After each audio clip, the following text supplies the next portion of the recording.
Hallo. Ich bin mal gespannt, wann der erste hier ausrutscht.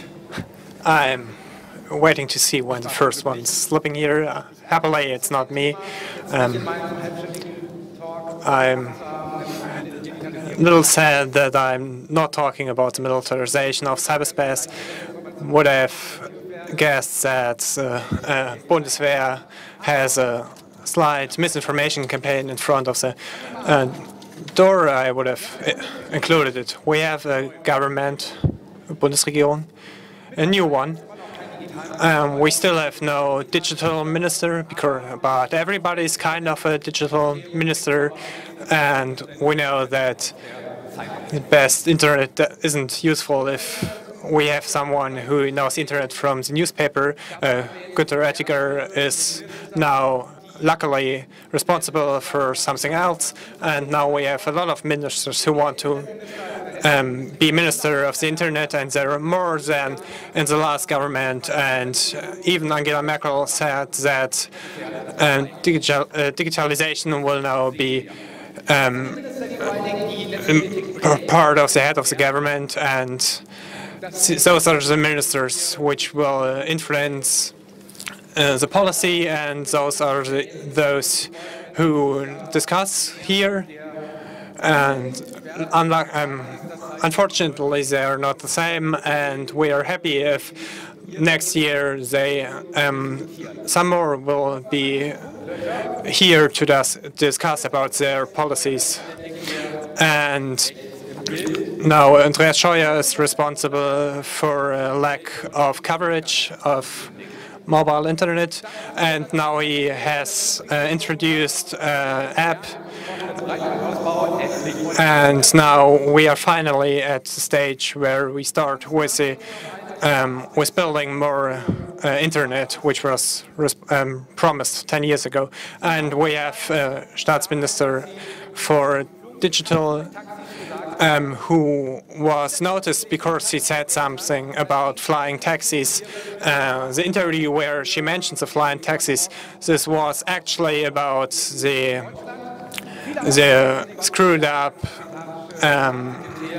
infrastructure plans, and she was Minister, Staatssekretärin in the ressort of infrastructure, and so she is part of responsible that a quarter of the people in Germany have still internet, which is slower than in the Middle Ages.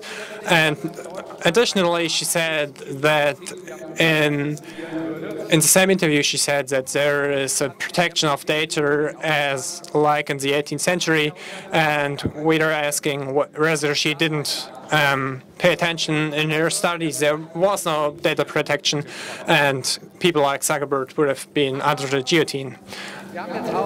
But we now have a layer of responsibility below the ministers, and the gender ratio is in other resources about infrastructure about the same. And dear Bundesregierung, it is possible to get a good gender ratio for these topics, but not for you, apparently. If you look at these people, where they come from, what they're standing for, I'm a little bit afraid because the last Grand Coalition introduced more surveillance privileges than nearly every other government in the history of Germany. And now it goes on, and the leaders in the Bundesinnenministerium, the Interior of the inner interior is basically built of hotliners. And if you look at Bavaria, there is a new law for police where they're allowed to use new explosions and new grenades in case there is some discussion. There is a good idea to just throw some grenades into a group of demonstrating people, and we'll see whether they're still demonstrating after this.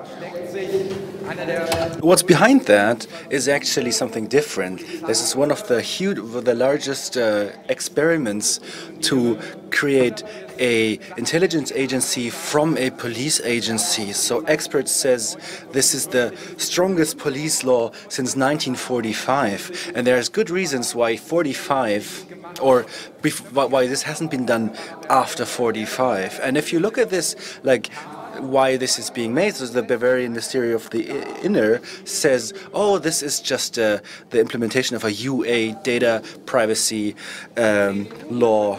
And this is, of course, bullshit. And the CSU is proclaiming that this new law will will increase the basic rights. And this is, of course, even bigger bullshit. And what is clear is that yes, the EU said that police have to implement new laws, but there's nothing about explosives, there's nothing about holding people without trial, there's nothing about state Trojans or other things. But they continue trying. Saxony has a similar law now. Bremen just stopped a similar law. And this is one of the biggest fights for the next years that we have, which is saving basic rights against those who say they fight for basic rights but do in fact the opposite.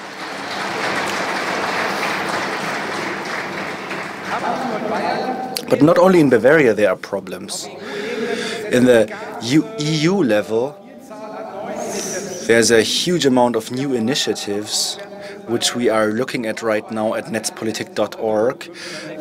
Like only the last week there was like 5 or 6 new initiatives which are very complex, and they have the one or the other risk for a free digital society. This gentleman is Julian King, head of the security union, and he was demanding clear name registrations on the internet. He says identification solutions could be a powerful tool to increase trust between the users and improve the general tone in cyberspace. And I don't want to be in a society where I have to give my name to this gentleman and to see my communication used against me. And I think there should be a golden rule. Communication infrastructure should be designed in a way that also under an Erdogan government, you should be able to say your opinion without going to prison for it. And this identification solution plays in the hands of such regimes and doesn't solve any problems. Another topic that I have been talking on Any Republica is net neutrality. It's also not solved finally. In the US, there were good rules for net neutrality ever since December of last year. This has been abolished with the majority of the Republicans, and so the few telecommunications providers are able to position themselves more and more, and there will be probably only one in the end, and they define how people can communicate and when. And people are going to people are protesting against this, but as long as we have Trump, as long as we have the current American government, there will probably not happen something like this. But we don't have to look as far. We have good rules. We have fought for good rules in the European Union, but there are still opens. There's the so-called zero rating. So net neutrality is not allowed to block certain contents just because they are certain contents, but you can pass those content. You can actually give precedence to certain contents to this zero rating. And Vodafone and Deutsche Telekom have presented tariffs and sell them, wherein partner services are given preference. And given preference means they don't count for your data volume. And as you know, data volume in Germany is very expensive and very short compared to the rest of the world. So also this is also the result of a broken broadband politic, but also here the government is helping a few companies against the interests of all. We would have liked to talk to Vodafone or Deutsche Telekom or the government about this on the Republika, but of course they didn't have any time for us. So what we're going to do is we will not have their opinion, we will just show our opinion tomorrow. But we also have to talk about the responsibility that individual partner services have. It is not only about telecommunication, about those who make their hands dirty in the net neutrality debate. There's also companies and organizations that take part in the zero rating programs and get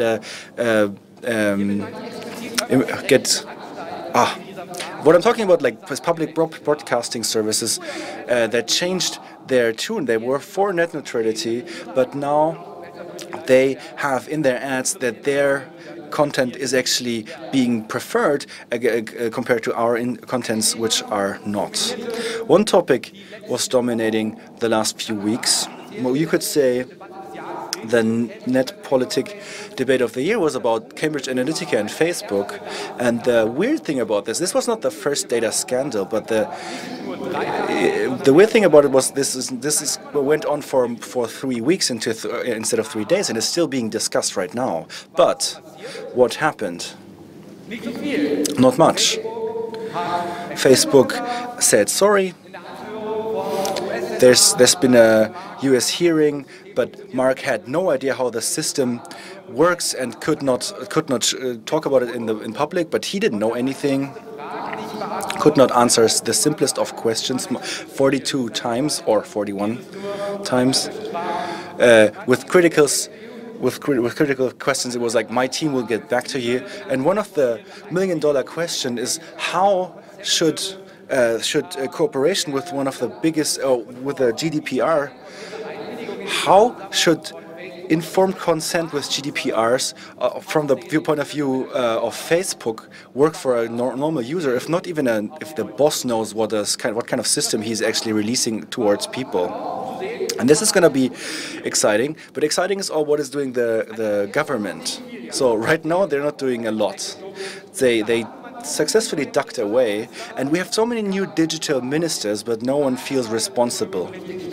No one wants to do a statement, and there's a few different interests. There's Seehofer as Minister of the Interior, also responsible for data protection. Did anyone hear anything about from Seehofer? Not us. I think he is dreaming about jumping onto this data and like accessing this data, like Cambridge Analytica, and enable data access for his government agencies and like bring this on. Like Angela Merkel loves talking about data richness, but is talking about certain business models that are incompatible with that, or that are making money with our data without us meaning. And it's not talking about all the open data ideas, where it's about data richness without data about individuals. Because otherwise, she would have done in 12 years of chancellorship, she would have done way more for open data, but instead she put stones in the way. And now we have Katharina Barley, our new Minister of Justice. She would like to do something, but she's in a party where in the morning you don't really know how the party stands towards data privacy and data protection. But we think she might be the only ally we have in this government thinking about data security and stuff like that. And then we have data privacy minister who just brought herself yesterday to have a statement against the Cambridge Analytica. So thank you. So congratulations to being back from the vacation. So, and have fun in your retirement. We have to live with you another 3/4 of a year that we don't have any data privacy officer. She didn't feel responsible for this, for this scandal, which is technically correct, because we have such an absurd federal system of data privacy officers that the state data privacy officer is not responsible, but instead the country data protection officer in Hamburg, where those companies have their headquarters. But also previous data privacy officers have shown that you can use the office to be for strong data protection in the public. And so we have a bit of hope into Ulrich Kelber from the SPD as coming data privacy officer, who is nominated and will probably be voted in next year, and hopefully will be a louder voice. But on the other hand, it is almost impossible to be quieter than her. But what can we learn from the scandal about Facebook? There are some ideas what you could do. Not simple thing, but what would be necessary is to destroy or break up Facebook. Insofar as we have a better cartel, better ministers to limit the power of dominating companies, as Facebook is one in the social networks. With Facebook, the Messenger, Instagram, WhatsApp, one company is controlling a large part of our smartphone communication, and that's a problem. But I mean that we should break up Facebook or think about it. I also think that the power of Google with search engine on Android and YouTube, there's a similar problem for the economy, but also for the democracy. A few companies are controlling our ways of communication and change the ways, and we only have one option to accept it. Another possibility is not that extreme, which is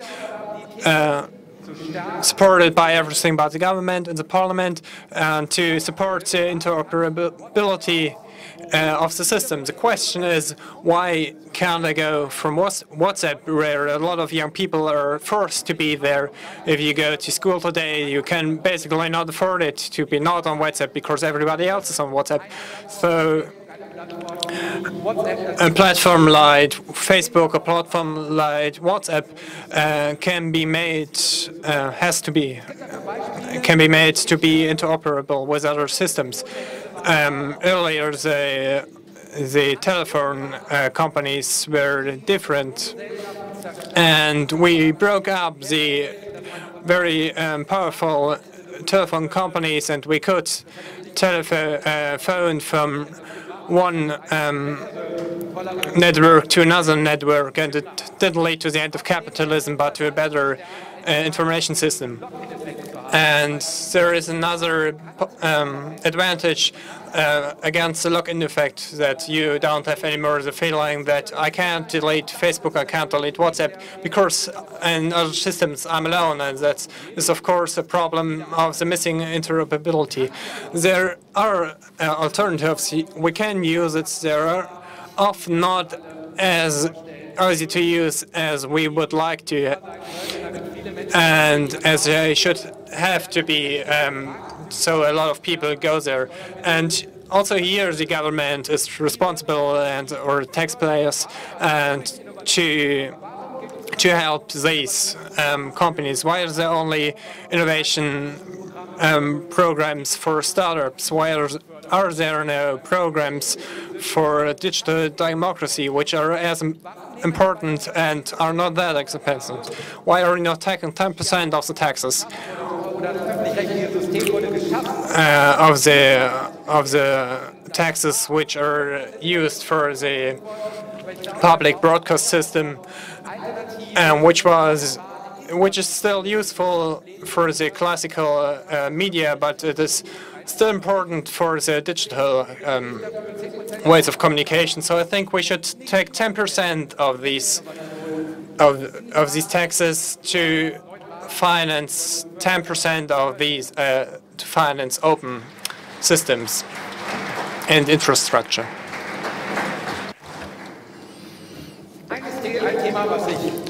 One topic that is moving many is the GDPR, the EU data protection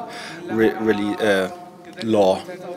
So it's starting to become valid, and it has been a long process. There's been many compromises. It's not the best data protection law, but it's better than what people make it. This is because there's lots of different interests who try to lobby their interests through this.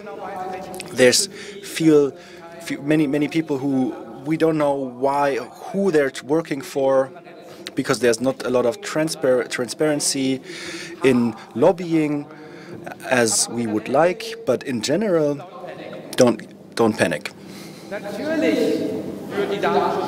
Of course, the GDPR leads to the fact that many people are actually starting to think about data protection. Many bloggers are afraid that they are not able to blog anymore. I'm skeptical about this. I think you can also blog in the future easily, but you should be certain about the fact that you could just use any third-party tool without thinking about what happens with the data of my readers. We are now in a time where we should respect, also as a blogger, the privacy of our readers. You might think that it's stupid or complicated or data protection of yesteryear, but this is about respecting your readers. And also the third-party tools will have to comply with the GDPR. But the GDPR brings lots of advances to us. So, for example, you used to have to go to Ireland to go to court against Facebook, and no one used to do this before because it was too different. But in the future, you can go to your local court and go to court, or let organizations go to court like None of Your Business, or the Society for Freedom Rights, or the Verbraucherzentrale. And there's actually like a fines for data misuse, which is about 4% of the net income. Oh, and there's like better rights for deletion. Aber es gibt im Moment noch eine andere Diskussion, die E-Privacy-Verordnung auf EU-Ebene, die kleine Schwester der Datenschutzgrundverordnung. Da wird all das geregelt, was halt in der Datenschutzgrundverordnung nicht reinpasste. Und während das EU-Parlament knapp gegen die Stimmen der Konservativen für mehr Nutzerrechte, bessere Datenschutzgrundeinstellungen und klare Grenzen von intransparentem Tracking gestimmt hat, wollen die Mitgliedstaaten genau das verhindern. Also unsere Bundesregierung setzt sich dafür ein, dass wir demnächst weniger Datenschutz und weniger Grundrechte haben. Wir sollten aber auch mal diskutieren, welche Werte sollen eigentlich Innovationen bringen. Und was sind das für tolle Dateninnovationen, wenn wir Nutzer nicht im Bilde sind, was da im Hintergrund eigentlich passiert. Auch deswegen brauchen wir klare Regeln gegen intransparentes Tracking. Dagegen läuft massiv Lobbying. Der Verband der deutscher Zeitschriftenverleger war sich nicht so blöd zu sagen, die E-Privacy-Verordnung, beziehungsweise wenn wir klare Regeln gegen intransparentes Tracking bekommen, gefährdet das die Demokratie und den freien Journalismus im Netz. Also als freier Journalist kann ich da nur sagen, nö, weil das ist kein Angriff auf den freien Journalismus, das ist eine Verteidigung von Verbraucherrechten gegenüber falschen Geschäftsmodellen, die auf intransparentes Tracking und die Überwachung von uns als Lesenden setzen. Und das sollte sich ändern.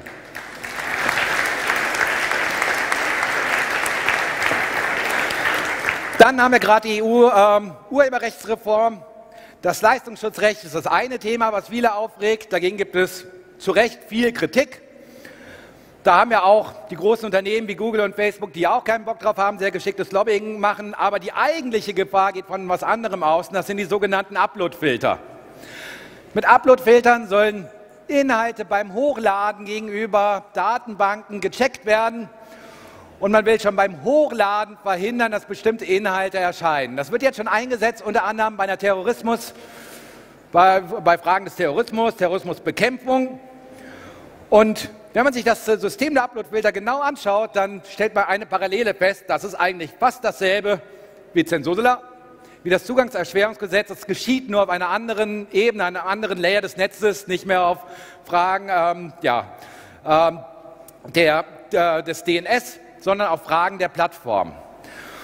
Und verpflichtende Uploadfilter können Bestandteil einer Zensurinfrastruktur sein. Sie sind es sogar schon. Sie werden im Zuge der Terrorismusbekämpfung eingesetzt. Dafür mag es ja Gründe geben. Aber wer kontrolliert eigentlich die Listen, die Sicherheitsbehörden den Plattformen geben, die dann automatisiert Inhalte rausfiltern und damit entscheiden, was zukünftig gesendet wird und nicht. Wo bleibt der Aufschrei, dass diese Technologie fast dieselbe ist wie die Netzsperren, die Ursula von der Leyen vor 10 Jahren einführen wollte? Und hier geht es um Fragen der Meinungsfreiheit. Ich glaube, Uploadfilter stellen eine größere Gefahr für die Meinungsfreiheit dar als das Netzwerkdurchsetzungsgesetz, was viele auch zu Recht im letzten Jahr erregt hat. Wo sind die demokratischen Kontrollen bei der Frage, was da wieso in den Filtern auftaucht und was deswegen nicht mehr angezeigt wird? Dazu gibt es von der Bundesregierung, davon gibt es von denen, die das einführen wollen, keine Antworten. Deswegen sollten wir das ablehnen.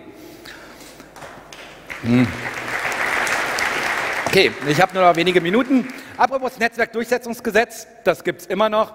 Wir sind gespannt auf die ersten Reports, die im Sommer kommen sollen. Und immer noch keine Reform ist in Sicht. Wo ist ein Put-Back-Verfahren? Warum habe ich nicht das Recht zu sagen, hey Facebook, du hast mich gelöscht, ich finde das nicht in Ordnung, ich will dagegen Einspruch erheben? Warum können mich Plattformen wie Facebook, die marktdominant sind, die meinungsdominant sind, immer noch einseitig rausschmeißen, ohne dass ich nicht ein Recht auf Zugang habe? Das sind die Fragen, die unsere Bundesregierung mal beantworten müsste, weil hier geht es um Teilhabe an einer Kommunikationsinfrastruktur, die leider zu mächtig geworden ist, als dass wir einem Unternehmen erlauben sollten, einseitig die Regeln festzulegen. Kommen wir zum anderen Thema, algorithmische Entscheidungssysteme, eines unserer großen Themen auf dieser Republika. Algorithmen sind nichts Neues, aber es gibt Durchbrüche im maschinellen Lernen, in der Konzentration von sehr vielen Daten und in Analysekapazitäten, und wir haben Plattformen, die das alles miteinander vereinen.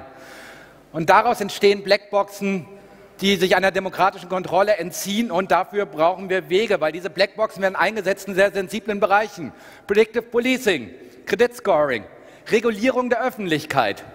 Ein Unternehmen wie Facebook, aber auch YouTube kann einseitig festlegen, was wir in unserer Öffentlichkeit da sehen, was Teil der Realität wird, ohne dass es demokratische Checks and Balances gibt. Das sollten wir nicht akzeptieren. Und was kann man da tun? Das ist ein weites Feld. Dringend geboten sind die passenden Regulierungsbehörden mit ausreichend technisch geschultem Personal aufzubauen zum Zwecke der Übersicht und Kontrolle. Da geht es dann um Übersicht über Technologieentwicklung, Anwendung, Klassifizierung von Systemen. Es gibt im Moment zwischen Datenschutzbehörden und Kartellamt niemanden, der wirklich die Expertise dafür von Staatsseite hätte. Es geht um das Kontrolle und Auditing von algorithmischen Systemen. Es geht um Transparenzpflichten. Dafür muss man wahrscheinlich das IT-Sicherheitsgesetz aufbrechen. Dafür muss man Urheberrechtsgesetze ändern, dass neutrale demokratische Kontrollen von dem, was immer unter dem Schutz von Wettbewerb, von Schutz von Geschäftsgeheimnissen passiert, dass mal unsere demokratischen Werte dagegen durchgesetzt werden können, damit wir eine positive Vision mit künstlicher Intelligenz gestalten können. Das war nur ein kurzer Ausschnitt. Mehr zur Militarisierung des Cyberspaces kommt dann in der nächsten Folge. Wir sagen immer, nicht aufgeben. Jedes Jahr aufs Neue, aber auch wenn das wieder hier ein bisschen negativ klang, weil ich nur wenig Zeit hatte, um halt die wichtigsten aktuellen Fragestellungen aufzuwerfen. Es gibt auch viel Positives, wie man hier im Rahmen des Republika-Programmes sehen kann. Wir sagen, fight for your digital rights. Wir machen das jeden Tag bei netzpolitik.org. Wir freuen uns über eure Unterstützung, aber ihr solltet auch für eure Rechte, für unsere Rechte aktiv werden. Wenn euch das mehr interessiert, außerhalb der Republika, kommt zu unserer Netzpolitik-Konferenz am 21. September 2018 der Volksbühne. Besucht unseren Stand. Wir haben schöne Aufkleber, wir haben Jutebeutel und man kann uns sonst auch übers Internet spenden. Vielen Dank.